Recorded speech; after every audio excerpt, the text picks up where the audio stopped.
keep doing daily videos on YouTube, I need to raise my Patreon and Subscribe Star income to a grand total of $200 a month. So if you're so inclined, help a chap out. Zang.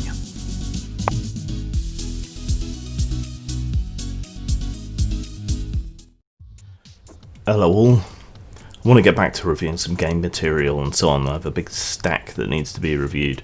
But it'd be remiss of me not to comment further on the Trump and Capitol building events a bit more with the benefit of a little bit of distance. And I want to introduce some nuance, because I've been kind of biting back a lot of that and having it turn to acid in my stomach. So let's not underestimate the seriousness of what happened here. And what happened was that a bunch of Trump supporters, stoked up by Trump and a lot of his allies and orbiters, assaulted the US Capitol building in an attempt to overturn a legitimate democratic election. And in this assault, people were killed, either accidentally or deliberately. And we shouldn't underestimate the seriousness of that. People are right to take it incredibly seriously. And it is different to the riots and protests that happened over the rest of the year. Is there an element of hypocrisy? Yes, there's an element of hypocrisy here. People on one side are excusing what happened on the basis of what happened before, and people are not excusing what happened here, but are excusing what happened before. But there is an important and fundamental difference here. The protests earlier in the year, the riots earlier in the year, were over injustice and a desire to see a change operated through the system. They were agitating for a greater amount of fairness. Now, you might disagree to the extent or whether at all there is an inbuilt racial bias in American policing.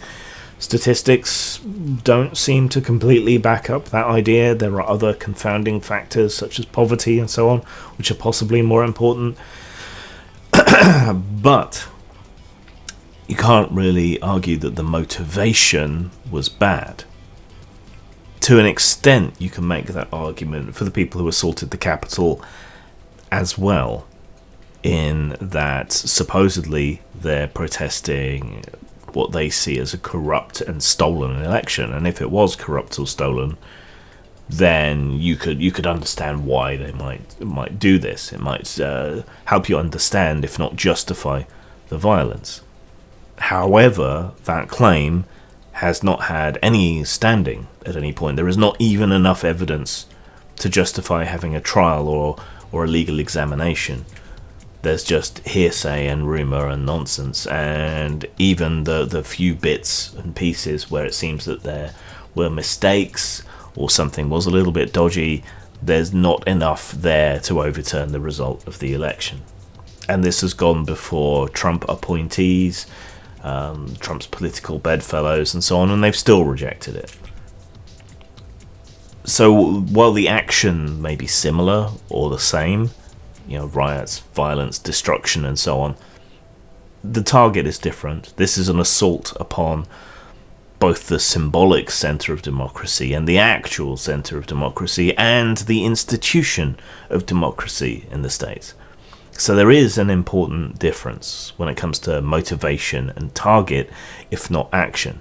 There is an element of hypocrisy on both sides when it comes to all of this, but there are enough differences that these things don't equate. It's not the same. This is far more serious, I would argue, than protests and riots than the rest of the year.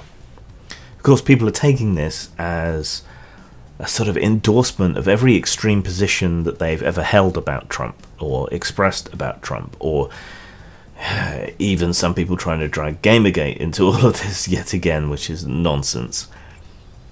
Amongst the leading things that people are seeking to justify is the idea that Trump is a fascist, and drawing comparisons to Kristallnacht or the beer hall putsch and so on. So is Trump a fascist? A sort of litmus test that many people use is Umberto Eco's 14 points for identifying fascism.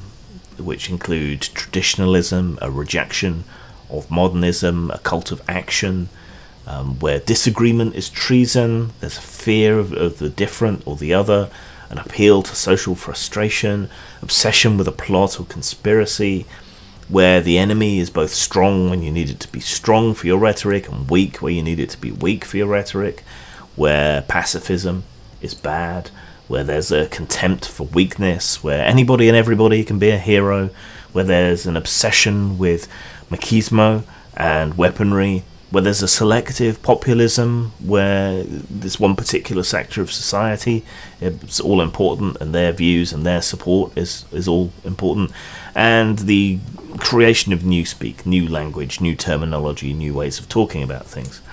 So if we examine that, Trump scores about a 7 out of 14, on the cusp of being fascistic but not actually fascistic. And by way of comparison, the cult of wokeness scores about 10. So I don't think Trump is a fascist. I think some of his supporters are fascistic. I think QAnon, as well as the more obvious ones, would meet the level of fascism given their obsessions and beliefs. But Trump himself, Trump doesn't have an ideology. Trump isn't a fascist. Trump is interested in Trump, and everything else is secondary to that. He's a populist windsock. He goes where the winds are blowing, and that's about it, as we can see from the wrangling over the $2,000 versus $600 stimulus checks, for example. So Trump isn't a fascist. Many of his hangers-on and followers and supporters might be, but Trump only cares about Trump. So it's not really correct to call him a fascist, and it's not necessarily correct to call a lot of his followers fascists. Trump is a blank slate onto which people can project whatever it is that they want. And that's the explanation for his broad appeal. He doesn't really have any positions. He doesn't really believe in anything. He lets people project onto him and responds to what's popular, and that's it. The other thing that people are taking from these events is justification for their desire for internet censorship, thinking obviously that the only person that this censorship is going to be applied to is Trump and his followers, and they will never come around and bite them. And Trump's actions, I think, do rise to the demands of the harm principle. What he has done, what he has said, has inspired people to harm, and so there is a justification. There is the amount of justification necessary to censor him. I'm not so sure pragmatically it's a good idea, because it just adds more heat to the system. It feeds those paranoid victim fantasies that so many of his followers have. It outrages and incenses the people who already support him. Of course, it's not just Trump being censored, it's services like Parler and Gab and so on and so forth, and we should be even more wary and concerned about that. I think we should already be concerned that people are being pushed off the main, more universal platforms onto these minority extremist platforms. Of course, they're not really minority extremist platforms, they're free speech platforms. It's just that the people pushed out of the main communication systems that we have end up there first, which gives them that character of extremism. But we should be very careful. Do we really want private companies to be the arbiters of what is acceptable discourse? And it's not going to stop with Trump's followers. It's not going to stop with the right wing. It already hasn't. Many left-wing, dirtbag left, and more extreme left-wing groups and Antifa groups and so on are being censored off these platforms as well, and being denied methods of raising money or earning a living. And we're also seeing moral censorship. It may have slipped your notice in all of this fuss, but Pornhub was recently financially censored, with Visa and MasterCard under pressure from anti-porn groups, removing the ability for them to payment process, on the basis of somewhat spurious claims of child porn, exploitation, revenge porn, and so on. Pornhub doesn't have as much of a problem with that, as in there's not as much of it as there is on, say, Facebook or Twitter, and yet it's Pornhub that gets attacked. and somewhat censored and taken down because of that. Porn is legal. There's no evidence that it causes any harm, and yet that is being censored on a moralizing basis, off the back of somewhat spurious accusations. So that's another example of censorship in the hands of private companies, and in that case, it's monetary companies. It's my money, I will spend it how I like. You would think, what right does a credit card company have to decide where and what I can spend my money on? That Twitter, Facebook, YouTube, there aren't really that many others, but these constitute the public square in which we have our conversations about politics and everything else. A handful of tech oligarchs should not have control over the conversation. We need to extend our free expression rights into these spaces rather than just giving them up. But people seem weirdly happy on the left, and understandably happy up until they get censored on the right, so long as these companies are censoring along their lines. But it always creeps, it always takes in other people, and there is an intense amount of hypocrisy on both sides here, to be overjoyed when their opponents are censored and horrified when they're censored. And this has a real and genuine effect, not just on the discourse, but on the people. We know from studies into extremists like suicide bombers and so on, that people within echo chambers or echo prisons, if they've been placed into them by you censoring them, they tend to become more and more extreme. If you're placed in an arena with people who generally agree with you on everything, the overall attitudes of the entire group trend towards the more extreme point of view. So while you might be cutting off some of the number of people that are encountering these extreme points of view, you're more likely to create more extremes as people burrow away into the more obscure corners of the net or find other ways of communicating with each other. And it's not only the hard right that's going to be extreme, it's going to be people on the left. And the general discourse is probably going to become more extreme as well, as we all place ourselves in our little groups of yes men of people who all agree with us. So that's going to increase polarization as well as extremism. A lot has been made of studies that suggest that you can start by watching PewDiePie and then end up in the far right. Those are mostly nonsense, I think, and they make links that don't really exist, and they've been roundly mocked for it, but a lot of people seem to think there's something meaningful to it. What I don't think they understand is that a funnel into the far right is also a funnel out of the far right. And I don't think a lot of these internet personalities are leading their audience to extremes. I think their audience is leading them to extremes. Because in this highly competitive online world of discourse and conversation, the way to survive, the way to make money, is to find a niche. And if you find yourself being rewarded for certain kinds of content, it's only natural to move in that direction and to be reluctant to move away from that direction for fear of losing your audience and your income. A lot of that is down to algorithms feeding you things that you already agree with, and more extreme and sensationalist versions of what you already agree with. Why can't we just have linear, time-stamped feeds rather than algorithmically curated feeds which lead to this problem?